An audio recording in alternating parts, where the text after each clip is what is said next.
যদি তোমার ফিরতে মন চায়, রাস্তা একটা আছে।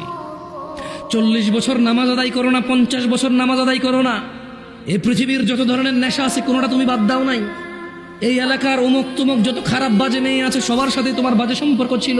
তুমি একটা বাজে ছেলে, সে একটা বাজে মেয়ে। ওকে, সমস্ত গায়কের গান, সমস্ত নর্তকীর নাচ তুমি উপভোগ করেছো।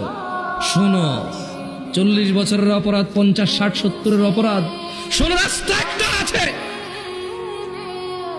ও বোন, ও ভাই, রাস্তা একটা আছে, আমি বলে দিয়ে যাই। হাদিস থেকে বলবো না যে তুমি বলবা জাল, দইফ, এইটা হাসান কিনা, সহি কিনা। কেউ তোমাকে বিভ্রান্ত করবে, আমি ওখান থেকে বলবো। আমি তোমাকে কোরআন থেকে বলবো, সূরা ফুরকানের আয়াত থেকে। তিনি সুবহানাহু ওয়া তাআলা বলছেন, এই পৃথিবীর, এটা শুধু মুসলমানদের জন্য না, কিন্তু এটা শুধু মুসলমানদের জন্য না, এই পৃথিবীর সবার, সব অপরাধীর জন্য।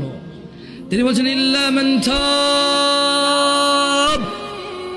অতঃপর যে অপরাধ ছেড়ে ফিরে আসে, ওয়া আমানা, আল্লাহর প্রতি ঈমান আনে, ওয়া আমিলা আমালান সালিহা, এবং যে সৎ কর্ম করে, ফাউলাইকা ইউবাদদিলুল্লাহু সাইয়্যাতিহিম হাসানাত, যে তওবা করে ফিরে আসে, ঈমান আনে, ভালো কাজ করে, আল্লাহ তার জীবনের যত গুনাহ আছে সবগুলোকে নেকিতে পরিবর্তন করে দেবে।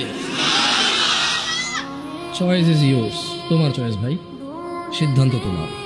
তুমি তোমার জানা নিয়ে মরবা, মদ নিয়ে মরবা, নেশা নিয়ে মরবা, বেনামাজি নিয়ে মরবা, নাকি সবগুলোকে, এগুলো থেকে ফিরে এসে এই সবগুলোকে নেকির পাল্লায় নিয়ে আল্লাহর সামনে, আল্লাহর সন্তুষ্টি চিত্তে আল্লাহর জান্নাতে প্রবেশ করবা। সিদ্ধান্ত তোমার।